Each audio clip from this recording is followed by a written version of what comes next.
ஐயா சாப்பிட்டீங்களா? அப்போ இருங்க வாங்கிட்டு வரேன். இருக்கிறீங்களா? வாங்கிட்டு வரேன். இதில் இருக்குங்க இருங்க. அப்போ மிளகு வாங்கிட்டு வரேன். இருங்க இதில் இருங்க வரேன்.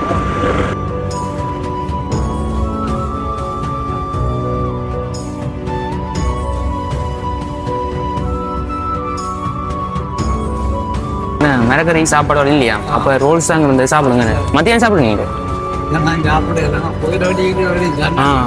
அப்போ எங்க நடந்து போறீங்க? இதுக்காக 1000 முயற்சி செய்வாங்க. அப்போ எங்க ரெண்டு பேர் அவங்க என்ன கூட்டிட்டு போயிடலாம்.